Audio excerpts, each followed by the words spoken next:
Hey there, welcome to Broadband Deployment News. So the FCC has proposed $4.3 million in fines for companies that have participated in RDOF, but they say are defaulting on their bids. So we'll be right back to discuss that.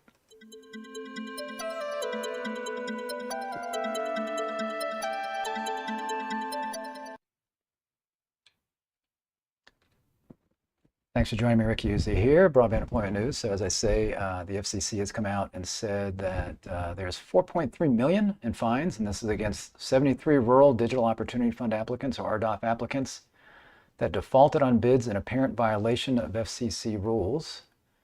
July 22nd, this was. The FCC today proposed 4.3 million, approximately, in fines against 73 applicants in RDOF. Auction 904 for apparently violating the Commission's requirements by defaulting on their bids between July 26, 2021 and March 10, 2022.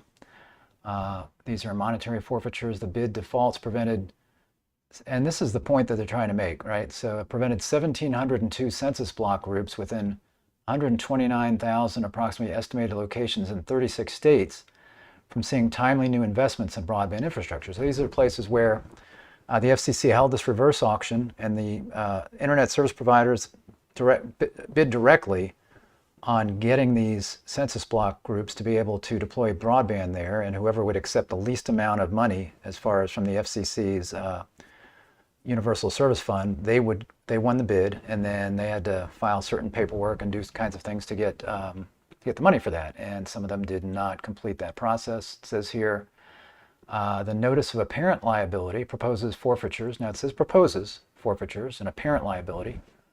Proposes forfeitures for 73 applicants and 2 bidding consortia. However, the notice does not propose forfeitures for applicants who defaulted on bids in response to the FCC's letters identifying census blocks that may have been already served or raised significant concerns about wasteful spending. And we'll talk about that here in a minute too. So they did give some operators that bid in areas a way out if they thought that was not probably a good place to be bidding, which of course would have been the FCC's fault anyway if it was originally on the list of census block groups that were eligible, right? So, and it says here, neither the allegations nor the proposed sanctions in the NAL are the final commission action. So the party will be given an opportunity to respond, and the commission will consider the party's submission of evidence and legal arguments before acting further to resolve the matter. Now, they're probably not going to roll over and say, okay, fine, you say you didn't default and we accept that. It's probably going to be a pretty high bar. There's got to be good evidence on why somebody would have defaulted, unless it was in one of these areas that the FCC had given some leeway in. That would be my guess. So I'll link to where you can download all these documents. So that's the press release. Then you've got over here, this is your notice of apparent liability for forfeiture, and I'm just going to read a couple of things out of this big long document you can look at, but I'll just cover a couple of things in here. So just kind of a background. As detailed below, each of these applicants defaulted on its respective bids for support by withdrawing its application with respect to certain areas, or by its failure to meet deadlines and requirements to which it agreed when it participated in auction 904. So some people withdrew their bids, other people didn't complete the process, never even put in a long form application. By defaulting on their bids, these applicants hindered the disbursement of funds that could have otherwise been expended for the advancement of broadband access across primarily rural areas in the U.S. So again, that's the big thing, is that as these folks default in these areas, that leaves these areas open now, and we could have had broadband being deployed right now where they could have been receiving money, but now that's got to wait. So all these areas are going to be basically fair game, I think, as far as this next round of funding coming through the bipartisan infrastructure law, but that's going to take some time, right? So background, the Commission conducted competitive bidding for Auction 904 between the dates of October 29, 2020 and November 25th, 2020. And that was at reverse auction to assign USF funds to support winning bidders seeking to serve eligible areas. It made available $16 billion in support over 10 years. Commission explicitly warned, and here's why there's a high bar, explicitly warned Auction 904 applicants that failure to conform to the auction's deadlines and procedures would produce consequences like these, including but not limited to forfeiture penalties for default. The short form application was due no later than July 15, 2020, so that's when those had to be in.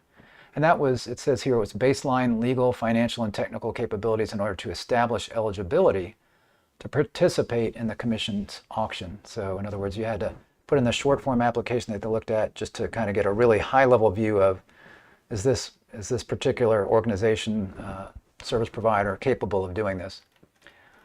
Then we have December 7th, 2020, public notice announcing the 180 winning bidders who won approximately $9.23 billion in support, spanning approximately 99% of eligible CBGs. So you can see that 99% of these census block groups were covered in the original auction. So this is pulling back quite a few of those. Winning bidders were required to file a long form application. The long form application, so if you filled out your, by the way, if you filled out your short form, that did not mean that you had to then participate in the auction. If you filled out your short form, it's just the FCC looked at it and said, yeah, you're capable of doing this. And then if you actually did participate in the auction and you won, then you had to do your long form application. That was required. So the long form application was due no later than January 29, 2021. Winning bidders were also given until December 22nd, 2020 to assign any or all of their winning bids to related entities. On July 26th, 2021, a letter to certain long-form applicants identifying census blocks where there were concerns about whether funding those areas would be the best use of our limited universal service funds. So the FCC came out and they looked at the bids and they said, you know what, we have a parking lot here in this urban area. Do we really need to be funding that? And some people, like I think Starlink, for example, just looked, that's SpaceX, they just looked wherever there was an open area. They said, hey, we can reach this, right? We got satellites up there. So there were certain places that it was obvious funds should not be applied there. So they sent letters to those folks and said, hey, if you want to withdraw that, feel free to, and you won't be fined. So in response to the letter, some applicants informed the Commission that they wish to default on the census blocks identified. The July letter identified only urban census blocks as areas of concern. Certain non-urban census blocks appeared similar to staff. And they refer to these census blocks and the letter identified census blocks collectively as waiver census blocks. In other words, areas that looks like it would not have been a good expenditure of these funds, they were willing to let people waive those, or they were willing to waive any withdrawals on that. WCB referred to the entries listed in Appendix A to the Enforcement Bureau on July 26, 2021, December 16, 2021, January 28, 2022, and March 10, 2022. Appendix B below identifies those winning bidders that assigned winning bids to related entities and are jointly and severally liable with their assignees, which are identified in Appendix A. Appendix C below identifies the specific census block groups in default that were subject to forfeiture and the attendant assigned USF support. Appendix D below identifies mailing addresses for the entities. So I'll show those real quickly. So I think that's it. So on this document, it says here, yeah, it's interesting. So the amount of money, monetary forfeiture is warranted against each entity listed in Appendices A and B for its apparent willful violations of the Commission's rules and procedures. Each applicant agreed, again, high bar, each applicant agreed prior to participating in Auction 904 to be subject to a forfeiture in the event of default or upon its failure to satisfy the requirements of the auction. Additionally, each applicant was cautioned to carefully craft its plan to meet all auction requirements and to prepare for any complications that could occur. The Commission established a base forfeiture of $3,000 per violation, meaning there would be a separate violation for each geographic unit subject to a bid. So that would be each census block, so $3,000 per census block that they default on. The Commission limits the total base forfeiture for Auction 904 to 15% of the bidder's total assigned support for the census block groups in which it's defaulting. So $3,000 per census block group, but then really it's 15% of that. So it's not as bad as it sounds, but it can add up very quickly. So that was the main document. Then you've got Appendix A. This shows you the various organizations that are subject to this, and they show each one, and they tell a little bit about how much it was, and you can see here the forfeiture amount of $75,554, 15% cap, so their forfeiture amount is $3,000 basically.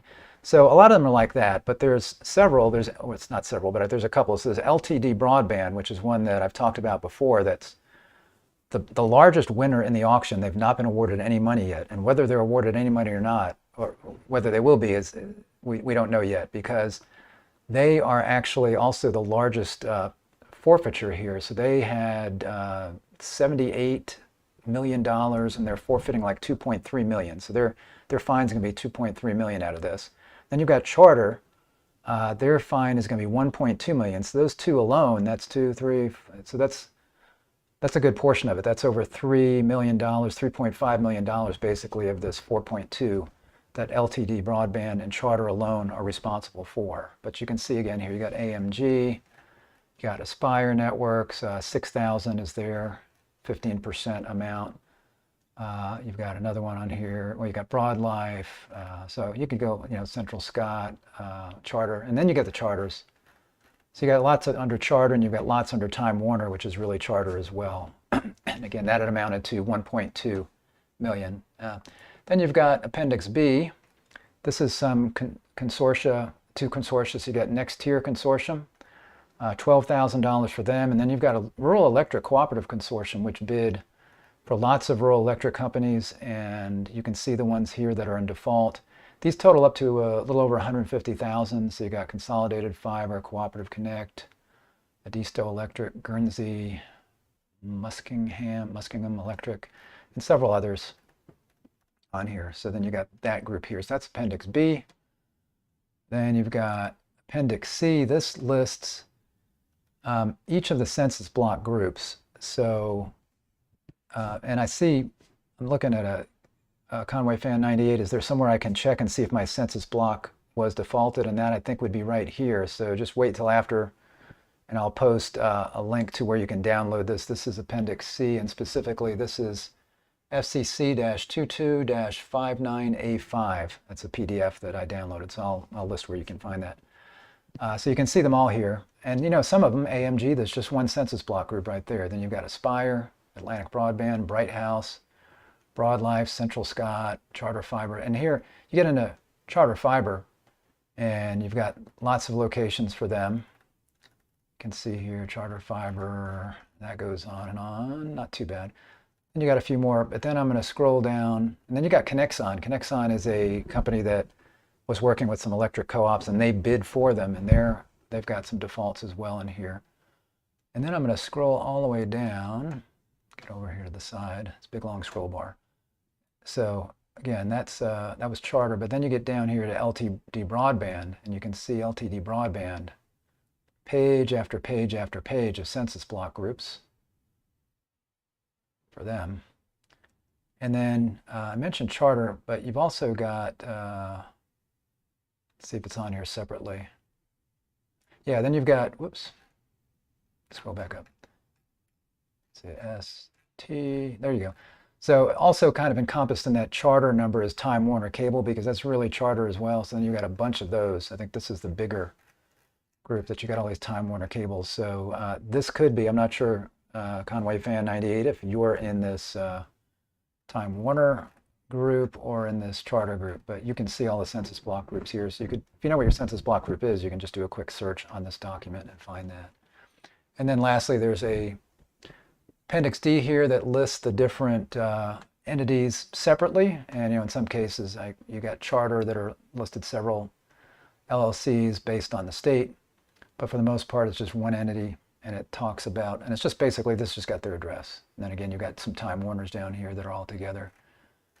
So there you go. So RDOF is still not done. There's still money that could be handed out by the FCC, but I think they're in the process of winding things down, because some of the biggest winners right now have not been awarded anything. LTD is one of them. And again, with these forfeitures and some, they had to pull out of some places because they didn't, and this would be a forfeiture as well, because they didn't get their ETC or their eligible telecommunications provider paperwork in. And then you've got Starlink. I don't know if there's going to be any dollars for SpaceX Starlink satellite. That was a big winner as well. You've got, I think, what else was in there? There's that Nextlink Wireless. There's another big wireless operator in there. So we'll have to see if anything else comes, but it's not over yet. So they've been doing some awards. They've just been getting smaller and smaller as they've been doing them. So we'll have to see if something comes out in the next week or 2 or 3 where they're, giving out some more of these RDOF funds, and we can see where this starts to wind down. But with what we're seeing here, with all of these defaults, these areas are now fair game for the BEAD program, for the Infrastructure Investment and Jobs Act, and the $42.5 or $45 billion that is available in the BEAD program. These are now wide open.